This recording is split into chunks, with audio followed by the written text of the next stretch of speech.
It was a crisp autumn morning in Washington, D.C., the kind of day when the wind carried the scent of fallen leaves and the air felt heavy with unspoken history. The National War Memorial stood tall against a pale blue sky, its polished granite, walls gleaming under the sun. Crowds gathered, tourists snapping photos, veterans in their old uniforms, families clutching flowers. No one noticed her at first. She stood apart from the crowd, a small, quiet figure in a faded navy coat. Her silver hair was neatly tied back, her hands clasped in front of her. In her right hand she held a single white lily. Her eyes, pale, sharp, and unblinking, were fixed on a single name etched into the stone. People passed her without a glance. A group of young men in leather jackets laughed loudly as they walked by. An older couple posed for a photo, blocking her view for a moment. No one asked who she was or why she stood so still. To them, she was just another visitor. But if anyone had looked closely, they might have seen the faint tremor in her hands, or the way her jaw clenched as though holding back years of grief. At the far end of the memorial, a military honor guard prepared for a ceremony, a small one, for a visiting official. The tourists gathered there, drawn by the crisp uniforms and gleaming rifles. The woman didn't move. She seemed anchored to that one spot, that one name. She reached out, fingers tracing the cold stone letters. The noise around her faded. In her mind, she could still hear his voice, warm, steady, promising he'd come home. That was more than 50 years ago. She had never told anyone the truth about that day. A young man with a camera bumped into her without so much as an apology. She didn't flinch. Her gaze stayed on the wall, as though afraid that if she looked away, his name might vanish. From a distance, a uniformed man noticed her. His eyes narrowed, recognition flickering across his face. He murmured something into his radio. The woman took a deep breath, her grip tightening on the lily. Something was about to happen. Before the hour was over, the woman everyone ignored would stand at the center of the memorial, with the President of the United States placing a medal into her trembling hands, and the entire crowd asking, "Who is she?" The honor guard moved with precise, rehearsed steps, rifles at their sides, boots striking the marble pathway in perfect rhythm. The ceremony was meant to be small, almost routine. But in the shadows of the memorial, something else was unfolding. The man who had spotted her earlier was now watching closely from across the plaza. His dress blues were immaculate, every medal perfectly aligned. A silver star gleamed on his chest. His eyes never left the woman. Another soldier approached him. "Sir, is something wrong?" the younger man asked. The officer's gaze stayed locked on her. "That woman by the east wall? Get me her name." The younger soldier frowned. "She doesn't look like anyone on the list." "That's exactly why I want to know," the officer replied. Meanwhile, she remained still, the white lily now resting against the base of the memorial. Her fingers brushed the petals, then returned to the carved letters in the granite. From the corner of her eye, she saw the soldiers gathering. She knew this kind of attention wasn't accidental. Something or someone had recognized her, but she had spent a lifetime avoiding this moment. Tourists continued to stroll by, some glancing at her with curiosity. A mother tugged her child along, whispering, "Don't stare." They had no idea who they were walking past. The wind shifted, carrying the sound of footsteps.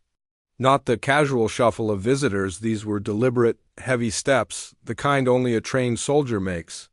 She could feel their approach before she even turned. When she finally looked, the officer was standing just a few feet away. He was tall, with a weathered face and sharp eyes that had clearly seen too much war. "Ma'am," he said softly, "I think we need to talk." Her lips pressed into a thin line. "I'm just here to pay my respects." "Respect," he repeated, almost to himself. "Do you know how many people here owe you their lives?" She stiffened. "You've mistaken me for someone else." The officer shook his head slowly. "No, ma'am. I know exactly who you are." She turned away, eyes back on the wall. "Then you know I didn't come here for recognition." "That may be true," he said, his voice low but firm, "but the commander-in-chief is arriving in 10 minutes, and I think he'll want a word with you." Her shoulders tensed. For the first time that morning, the stillness in her body cracked. A flicker of unease passing through her eyes. The officer tapped his radio. Found her. Bring him over. In less than 10 minutes, the President of the United States would be walking toward her, and the quiet woman at the memorial would have no choice but to face the secret she'd been hiding for 50 years. The officer stayed beside her, silent, for a moment, as if weighing whether to speak. The woman didn't look at him again. She didn't need to. She could sense the way his posture had shifted, the way his hand lingered near his cap as though in unconscious respect. When he finally spoke, his voice carried a gravity that made her chest tighten. You know, there are stories about you. Stories that never made the papers, classified missions, unrecorded rescues, soldiers who came back when they shouldn't have. Her jaw tightened. Stories aren't always true. No, he said quietly, but this one is. She turned sharply to him. I'm not here for recognition. Whatever you think you know. I don't think, ma'am, he interrupted. I know, his radio crackled. Sir, the motorcade is 3 minutes out. The officer glanced over his shoulder. A small ripple moved through the crowd as Secret Service agents appeared, their earpieces glinting in the sunlight. The air shifted, heavier now, expectant. The woman's eyes dropped back to the wall. Her fingertips rested on the carved letters again. He was 28, she said softly. And I was too young to understand what the word forever really meant. The officer said nothing. But in his eyes was the recognition of someone who understood the cost of that kind of loss. She exhaled slowly, almost as if trying to release decades of weight from her chest. Do you know what they told me when the telegram came? We regret to inform you. As if a few words could erase a lifetime. Before he could answer, movement rippled through the memorial. The crowd began to part, murmuring. A line of agents stepped forward, scanning every face. Behind them, the president's motorcade pulled into view. Black SUVs gleaming under the autumn sun dot the woman's fingers tightened around the lily. She could feel the officer watching her closely, almost protectively. Why now? She asked, her voice barely above a whisper. After all these years? The officer straightened, glancing toward the approaching entourage, because some debts can't stay unpaid forever. The next face she would see wasn't the president's. It was someone she thought had been dead for 50 years, walking straight toward her through the crowd. She froze. At first, she thought her eyes were playing tricks on her. A man, tall and broad-shouldered, stepped out from behind the Secret Service line. His hair was silver now, his face deeply lined, but the way he carried himself was unmistakable. Her breath caught.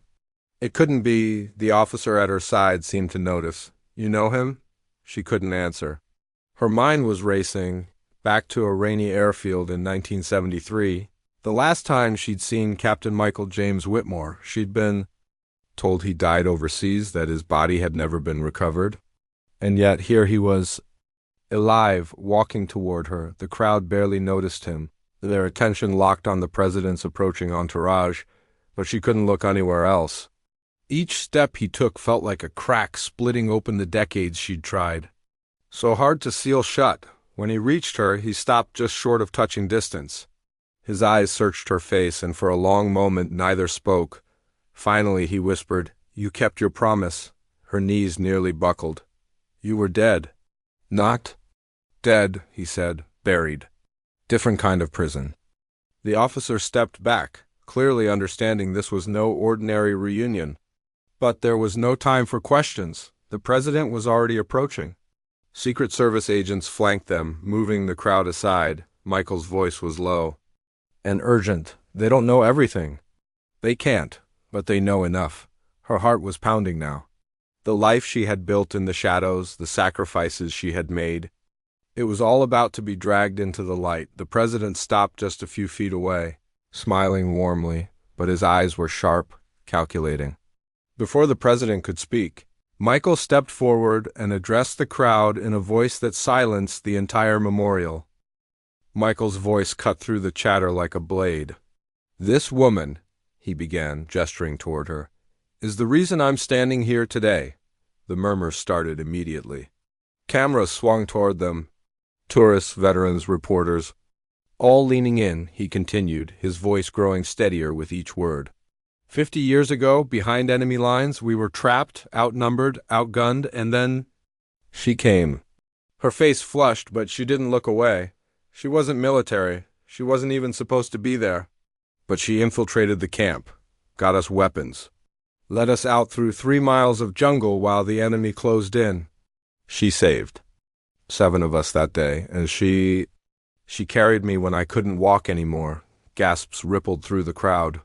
The officer who had found her earlier stood straighter, pride clear in his eyes. Michael's voice cracked for the first time. She disappeared after that, no medals, no recognition, just gone. And for 50 years, the story stayed classified. Until now, the president stepped forward, speaking directly to her. "Ma'am, it's time your country says thank you." He reached into a small case held by an aide. Inside was a medal gleaming, heavy with meaning. The Medal of Honor. Her hands trembled. "I don't deserve this." Michael placed a hand gently on her shoulder. "You deserved it the moment you stepped into that jungle." The president raised the medal, but before he could place it around her neck, she spoke, her voice barely more than a whisper. "If I take this, they'll know where to find me." The president's expression darkened. "They already do." As the medal touched her chest, the sound of distant sirens grew louder, and she realized the past she'd been running from was finally here. The applause erupted as the medal rested against her coat. Cameras flashed, reporters shouted questions, but she barely heard any of it. The wail of sirens was getting closer. Michael leaned in, his voice urgent. "They never stopped looking for you. They think you still have it." She gripped the medal. "Have what?" He didn't answer. Instead, he scanned the edges of the memorial. Black SUVs not part of the motorcade were pulling up fast.